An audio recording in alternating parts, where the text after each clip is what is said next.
We are on the road in Mexico going from La Paz back to Oregon, which is a trip that we do twice a year.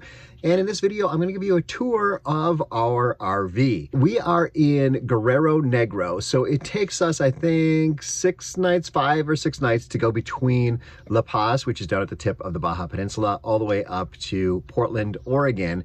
And it is something we do in this car. It takes us maybe 30%, 40% longer than if we were in a car. So the RV is it's an old RV. It's a 93, so it just takes longer. There are points where this RV is just as wide as a lane on the road. So it's a lot more work to drive. There's more play in the steering wheel. It's just more active driving this. So we're actually considering leaving this behind and using our car to get down next year, but I'm not so sure. This is really kind of a nice thing to have once you've parked it for the night and you're not driving. So like I said, we're in Guerrero Negro.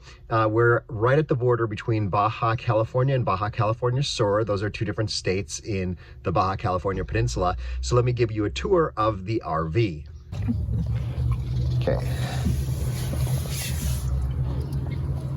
So we'll start in the driver's seat, and this is a Ford, and you can see here I've got a bunch of little electronic devices, and these are less helpful than you would think, except for when parking. So I have something to record both ahead and behind, and that is mostly for if we got into an accident or if the police were to enter our vehicle, which happens, you know, at different crossings, different military checkpoints. That way we're keeping track of what's going on in the vehicle if something were to go missing. I have here, I have cameras down the two sides. So you can see Kat over there having her morning coffee on the right-hand side. So this helps me check my blind spots. And then I've got one down here, which is directly behind. So, and of course I've got mirrors. They're not really set up right now, but they are actually kind of a little more helpful than these cameras, to be quite honest.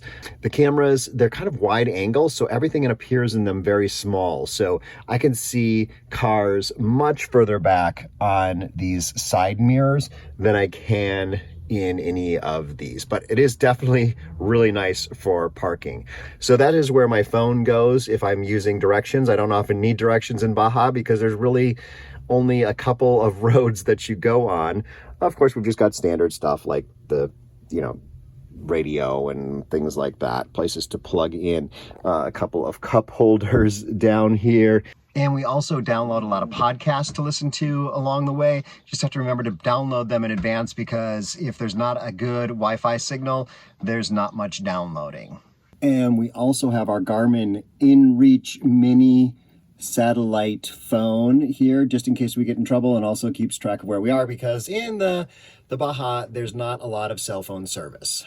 And that is Kat's seat. I do probably 90% of the driving on this trip, but she does some of the driving back in the United States. So let's go into the back of the RV though. Let's start here. So I do have an inverter here, so we are able to power up a computer while we are driving. This will give us 120 volts instead of the normal 12 volts, I think, that comes off the battery here for most of the RV. So, and it also has a bunch of 4 plugs, so we're able to power up our iPhones and whatnot. That is really a pretty nice thing to have. Let me just give you an overview here. So here's the overview. We've got lots of storage up above, which is really pretty nice. It's a great spot to just keep stuff out of the way. There is a big air conditioner in the back that we can run either when we are on shore power, which is at a RV park, or when we have the generator running, and I'll talk about that in a second.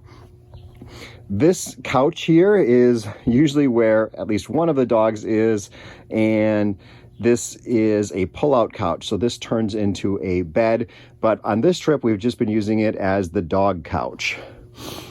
And then over here we have a table It's really a table for 4, but we use this to have our meals at. And also, Kat's able to use this spot back here. We've got some seat belts here so that she can actually hang out back here while I'm driving. This folds down into a bed too. So while on this trip, Kat actually sleeps down here with one of the dogs, and you can see the cats are out and about and possibly another dog.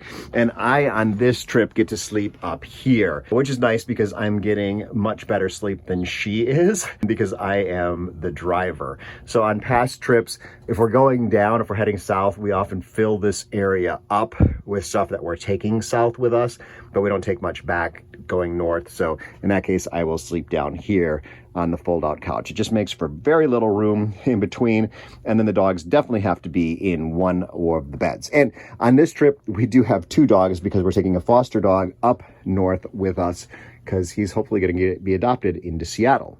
So let's continue on here. So we've got the kitchen here, which is really the cat feeding area. We have to feed the cats up there because if the cat food is out, the dogs will just eat it anywhere but up there. We do have a sink. We don't do a lot of cooking in this vehicle, especially when we've got this many animals and whatnot in it. We might do a little reheating something. There is a stove and an oven. Not very many people use their oven inside their RV, so it just really turns into a place to store some things. Up here is kind of the controls for the RV. So there is a water heater. There's a water pump to make the water work in the RV. There's a light here and a fan to blow the, your cooking fumes out. There's a generator, so we can start that up if we need to have power for the air conditioner or the microwave when we are not parked in a RV park and plugged in. And we've got little things that keep track of what's going on here. So we've got some fresh water, not a lot. The LP gas, what's in the holding tanks, sometimes they don't work so well.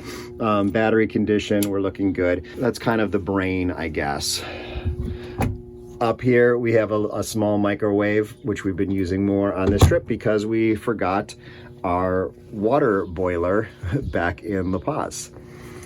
So continuing through the kitchen, we do have a refrigerator and a freezer here. So not much going on in the freezer. The refrigerator is usually very packed. So we've got some leftovers from last night, fruit, things for breakfast, for lunch. The refrigerator does run on LP gas and electricity. So right now it's on electricity, but then when we aren't connected to electricity, it'll run on LP gas. I don't understand how it's able to create cold out of LP gas. If you know the answer, explain it down in the comments. Forgot to mention, we do have some nice artwork in here. This is my brother-in-law, Daniel, is an artist, and he makes these wonderful paintings, or he's passed away now.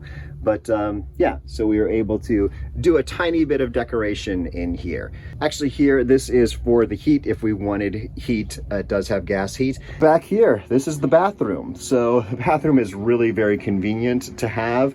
Hello. We've got a toilet and nice medicine chest to hold all our medicine and our toothbrushes and whatnot.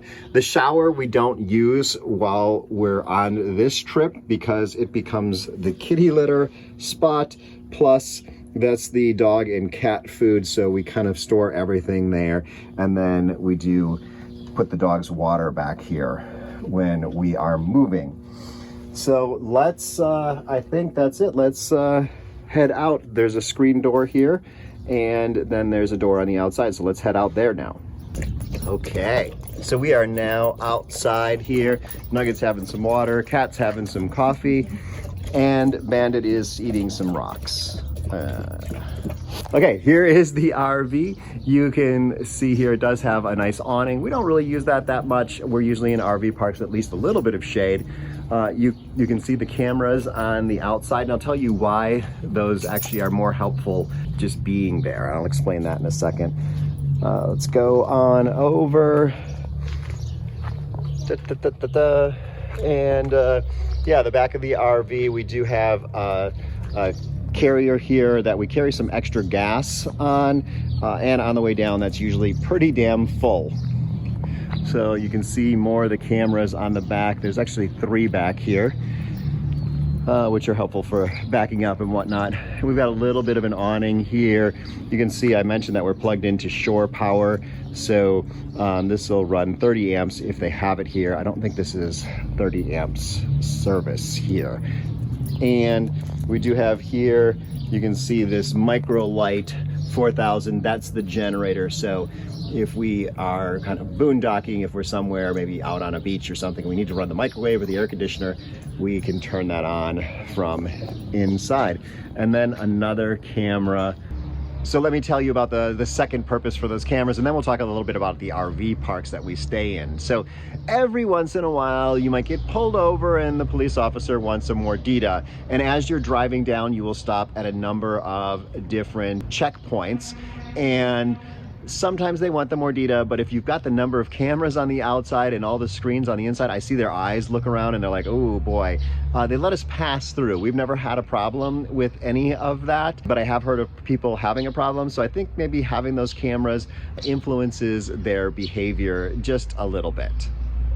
Okay, this is an unsexy part of the RV experience, but you can hook up to sewer down here and drain your tanks. We aren't really using the shower. We're not really using a lot of water and whatnot, so we'll probably only have to drain those once during this entire trip. Hey, this little guy is a subscriber to this channel. Are you?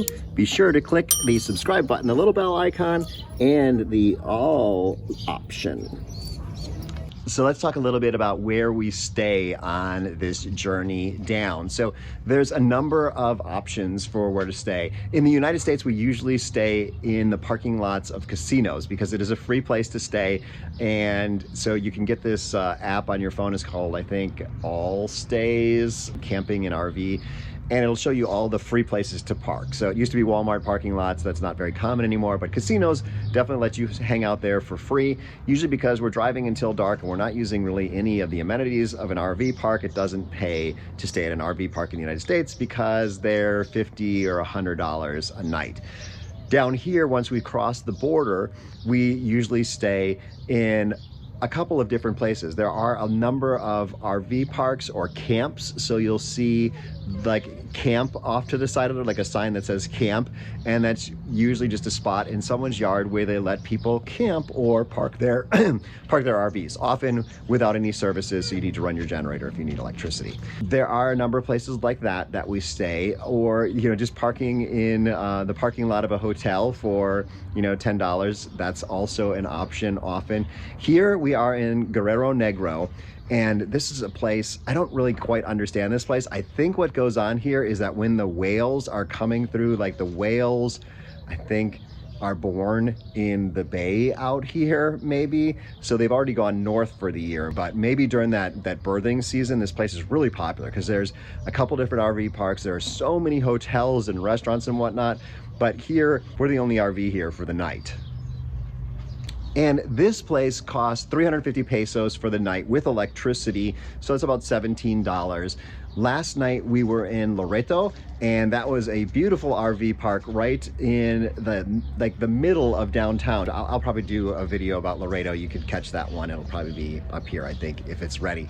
But a great RV park, and we paid 250 pesos or about $12 for a spot without electricity last night. Tomorrow night, we're probably going to be spending in, let's see, I think we go to San Felipe next. And this is the RV park in San Felipe that we stay at. I think it's called Las Palapas, something like that. It is 600 pesos a night, so about $30, but it's right on the beach. Another option for overnights down in Mexico is that you could park your RV at a Pemex station. So a lot of the Pemex stations, the more rural ones are on the edge of town, have really big parking lots, and semis and RVs can park there, and you just have to give them like a tip of like $5 or 100 pesos for the night, and they'll watch out for you. Unfortunately, I don't know of any apps for your phone that will let you know where places are to stay. That All Stays that I mentioned earlier only works in the United States, so there's not as many options down here. I do believe there are some options with the place that you can stay for free. I'll have it on the screen right now because I can't remember. So it looks like we've come to the end of this video, but I have another video right here about the scary curves that we drove through last night between Loreto and Guerrero Negro. Check that one out, or check out whatever this is down here. YouTube thinks it's right for you.